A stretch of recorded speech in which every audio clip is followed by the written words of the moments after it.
welcome back to the next episode of Let's Talk Hyderabad with me, Radhika. And today on the pod, we have Namrata Sadhvani. Thank you, Namrata, for joining me on the pod. It's absolutely my pleasure and my honor. Thank you so much for having me here. My pleasure.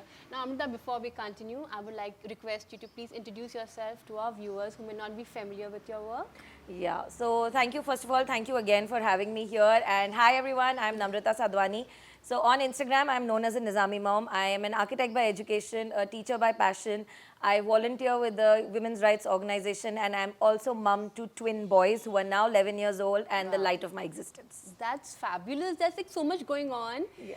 And which brings me like I have so many things to ask.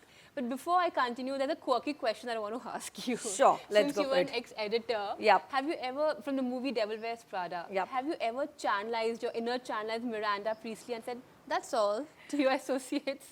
Always. Fantastic. Because I actually, it's funny that you say it because like I believe that Miranda Priestley, aside from all her cattiness, she was really the best professional to work with, like in terms of how she got her work done and how she got people to listen to her. So I always, I mean, of course, I never went to that level, but it was always that whenever I had something that I needed editing or, that's something that really needed to be done, I used to channelize her and I used to say, let's just get this done. Whatever happens, we have to get it done. So did she inspire you?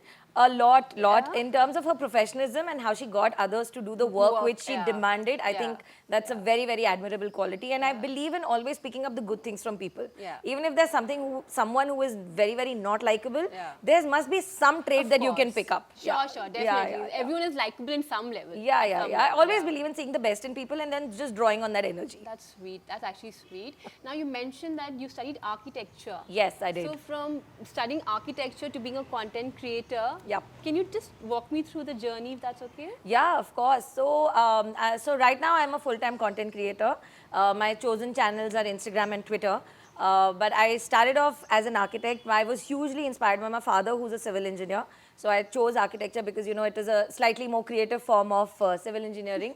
But when in 2013, when I gave birth to my kids, my twin boys, I realized that motherhood is not all sunshine and roses right from the word go. Like in India especially, we've deified motherhood and, like, अरे तुम माँ बन जाओगी तो तुमको सब पता चल जाएगा, you'll figure out everything, and once you see the baby, you'll forget the pain and this and that. Listen, nothing like that happens. It's the most difficult thing in the world, and your babies don't come out looking like, sorry to break it to everybody, but your babies don't come out looking like those, those brand babies, those nice gora chubby babies. Your babies don't come out. My babies came out looking like mewling owls, and I'm like, I didn't give birth to these. Where did they come from? And I realized that a lot of people like me would be in a similar situation. And why are we not talking about this? Why are we not preparing more women for the realities of motherhood? And that actually gave rise to my career as a content creator, because I started writing about the realities of motherhood. And this is in 2013, when not a lot of people were doing that. No, I think that's fantastic because it's not spoken enough, like you mentioned. So what do you think, because there's so many advices coming to a mother's way. Like do this for your child, do that for your child. But then no one really speaks about her mental health state. Do you want to throw some light on that? Of course, because see, and it's very funny that you asked this, because one of the first things I wrote about, my first article, one of the first few articles was, I don't enjoy every moment of motherhood, and that's okay. Because I feel that there's so much pressure on women everywhere. So many people keep saying, oh, these moments are so fleeting, enjoy it while you can, enjoy it while you can. And I just felt at that time that it was one more thing that I was not able to do. So, maybe there was something wrong with me, until I got myself to understand that, there's nothing wrong with me. It's perfectly okay to feel this way. And I was extremely lucky that I had a very, very solid support system around me, my family. I had my mother with me, my gynecologist, my pediatrician, who were all like extremely supportive, and I stay in a huge joint family, so a lot of support from them as well. But I realized that I was very, very lucky that I had them. So I didn't feel even like a flicker of, postpartum blues and postpartum depression and things like that. But I feel it's very important to talk about it, because if women don't get that support in the first few years of their kids' lives, it's very difficult to fall into PPD, which is, even if you have the support, sometimes you do fall into that. And mental health of mothers has to be given the importance that it deserves. Because so much changes. It's not just that you are responsible for in my case 2 new lives, but like in most mothers' cases 1 new life. It's also the fact that you yourself have evolved as a new person. Yeah, I mean, your body goes through a change, emotionally you go through a change, mentally you go through a change. And it's so beautiful that you spoke about support system. Yep. You know, I want to ask you a question. Not many people advise men how they should be, you know, with your wife who's given birth. Yep. Or, you know, in general to women how they should Yep. behave. Do you want to, you know, give some advice to the men out there? Because that's very, again, not spoken enough, Yes, in of my course. opinion. Yeah. So again, you know, another article that I wrote about was I'm not lucky to have my husband. Because, you know, so my husband is a very, very hands-on father, as I feel all fathers should be. Yeah. What do you mean by a hands-on father? Like, do you say a mother is hands-on? No, right? So what do you mean by a hands-on father? It's father is a father who's doing his duty, he's doing his responsibility. So, you know, when my husband used to take care of my kids, his kids, our kids, everybody used to be like, oh, you know, he's such a good dad. Oh my God, you know, he's changing the diapers. He's such a fantastic dad. Why not? Why but shouldn't he I do used it? to be like, but why not? Why am I considered lucky to have him? He's just doing his job. Like I'm doing mine as his kids as well. So that is one of the first few articles I wrote, and I feel that it's very important to bring fathers down from their pedestal. And you know, just like it's their duty, it's their responsibility, and they have to do it too.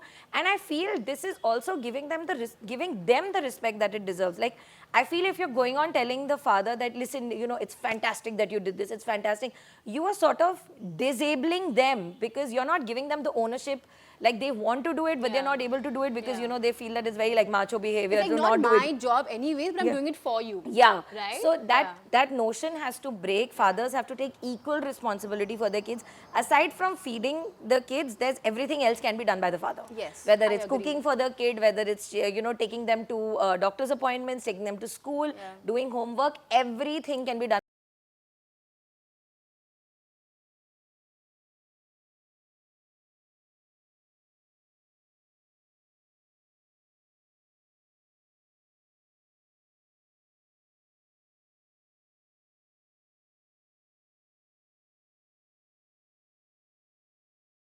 As they should be, and you know, and they're very, very evolved now, and they're also, another important thing is that they're also standing up for their wives. When somebody, you know, tells them that, listen, you know, you're doing a fab job, and they are very vocal about the fact that it is their responsibility, that's why they're doing it, and they don't need to be given the accolades, or they don't need to be given applauses all the time for it. I feel that is very important because the minute men acknowledge that, the change will truly happen. I think that's beautiful. I love this comment. I'm loving the way this conversation is going ahead. Thank you. Now, can we tap a little into parenting style? Yep. Both mother and father. What kind of parenting style should a child be brought up in? So I speak for myself when I speak from experience that, you know, it's always that there is the mother in, you know, in a very stereotypical way, mothers are always seen as the bad parent and the bad cop, not the bad parent, the bad cop, and the fathers are seen as the good cop. Which, which traditionally was okay because, you know, it was the fathers who used to be out of the house and then, you know, come home, thoda hi time milta hai bacche ke sath, to theek hai, you know, play with them or whatever, do the fun things with them, while the mother is, you know, acha homework kar lo, padhai kar lo, you know, do this, go for this class, chasing them all the time. So obviously the mother is a bad cop. I do feel that things are changing now because both partners are equally involved in the whole responsibility that comes with the child. But I feel in some ways the balance has to be maintained. Like one parent has to be the stricter parent and one parent has to be like the slightly easygoing parent. As long as you both are on the same page on how to bring up your kids, I think that's the most important thing. Besides, another thing that I also want to tell, and especially this is with 11 years of experience now as a parent, to all new mothers, you don't need everything that Instagram tells you to buy, okay? Parenting is not as complicated as in the internet tells you. You really got to just trust your instincts and go with it, and I think that will hold you in the best stead always, because I feel, you know, new mothers these days have so much of, I would say, unsolicited gyan coming on Instagram and off it as well, you know, 200 things that you need to do for your kids to build their IQ and 150 things you can do with your kids on the plane. Listen, you don't need to do all of that. Just let kids be kids. Let them develop their curiosity. Just leave them alone and watch them, you know, conquer the world on their own. That's beautiful. You said that the impact of visual media. Yes. It's such that people think that they're not enough and they keep, like how you mentioned, buy a zillion things for them. Yep. Now, I wanted to tap into this. How do you balance both, your life on social media and your private life? Yep. Like, do you know where this is my boundary and this is where I draw a line? Yeah. Is it important? Yeah. So for me, and I've always said this as a content creator, if there is something that I'm not comfortable talking about offline, I will never put it online as well. It's just as simple as that. Authentic. Just be 100% authentic, because that's what is going to hold you in good stead, and that is what is going to connect you with your audience as well. The more real you are about your life, because that's what people want to see. Of course, there's a side of Instagram and there's a side of social media which is very aspirational. Of course, we like to see that also, but then listen, not all of us can aspire to, to that. So I feel like if I'm showing my kids reading, they're actually reading. If I'm showing my kids, making a mess or having a meltdown, they're actually having a meltdown. Although I try not to show too much of that, because I know that it's a little triggering for every parent out there.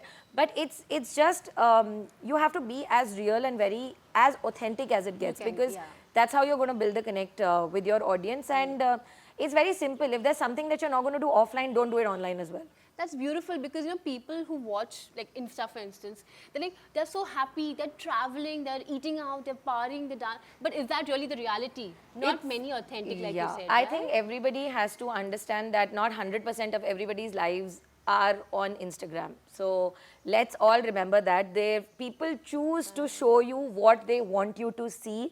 So follow the people who are showing you what you want to see, as opposed to what they want you to see. So try and follow people who are actually adding value to your life. Like, in what sense are you adding value? As a content creator, my only thing is, for whatever I'm putting out, am I adding value to anybody's life? Even if one person is convinced about, that, okay, maybe she's doing this, maybe I should try doing this in my life, I think that's good.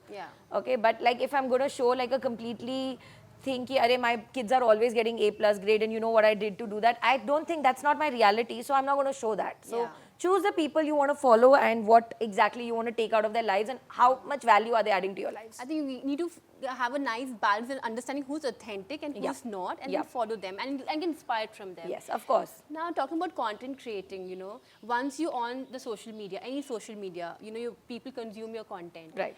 You subject to troll. 100%. Default, 100%. So what is the best way to handle trolls? See, there's two ways of looking at this. In one way of looking at it is, there are some people who are trolls, but they're actually very unaware of what prompted you to put out that piece of content. So if you have the energy in you, try and, change their way of thinking. In a way, justify your content? Justify your content, and also try to reason it out with them. Like, why did they get triggered so much that they started trolling you? Correct. If you have the energy for it. But if you don't have the energy for it, just rub a thick skin and ignore it, because trollers are going to keep coming in. And I used to face a lot of this when I especially, more so when I used to write long form content. I used to write a lot about, there were a couple of years ago, there was an incident where a mother forgot her baby at the airport and she boarded her flight. So there was a lot of hue and cry about it globally. And I saw a lot of people trolling the mother, saying that, she must have been so busy shopping in duty free that she forgot her child at the airport and blah, blah, blah. And I wrote an article that said that, can you just put yourself for 1 minute in that mother's place when she realized that she forgot her baby, and just put yourself for a minute, the panic she must have felt. And why are you only questioning the mother? She was traveling with the whole family. Why did the family not bother with the baby? Why are you only questioning the mother? It's a valid question. And can you imagine the kind of mental stress that she was under, that she actually forgot her baby? Like, for a mother, the most precious thing in the world is a baby. She forgot that. Can you imagine the kind of stress she was under? And I gave it, and I served it with a live example of my own, because once even I had forgotten my baby. I was supposed to take him for a vaccination. I thought my husband had taken him down. मैं घर पे उसको lock करके आ गई. My baby was 3 months old.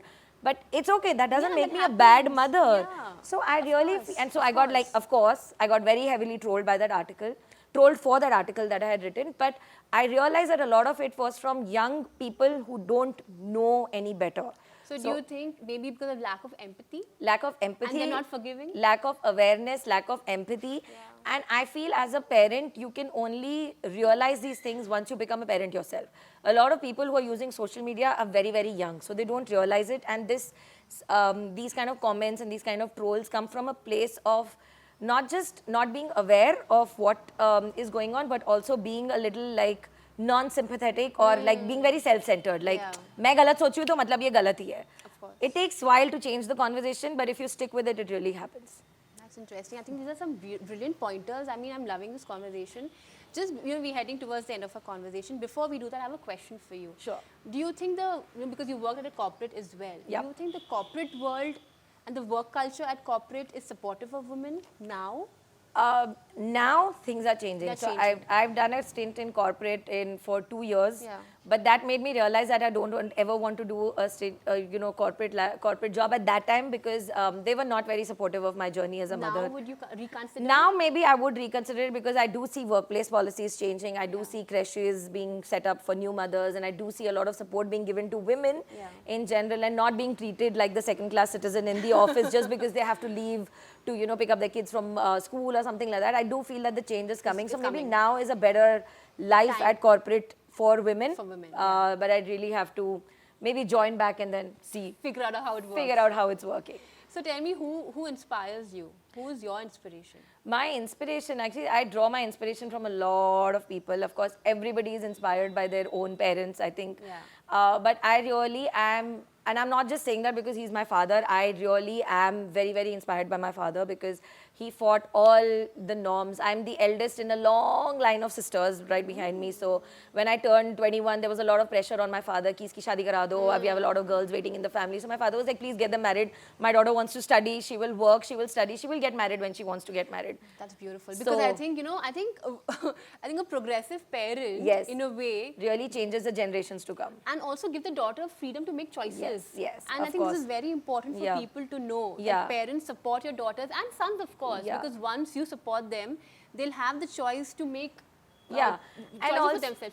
Freedom to make choices for themselves. Exactly. And also, just one more thing, I know that I'm also very inspired by my in-laws side of the family, because they're really the coolest in-laws ever. And I don't see a lot of women talking about this, we always have this very stereotypical notion of in-laws, but my in-laws are the most progressive people ever, who have never, and they treat a woman exactly like a woman is supposed to be treated in an ideal world, no shackles, no stereotypes, nothing. So I'm really very inspired by them. In fact, a lot of the cultural notions that I had before I got married have been completely broken in my in-laws. It's more broad-minded. They're like, you need to work, you need to go out with your friends. Why are you not doing that? Why are you sitting at home? Leave this.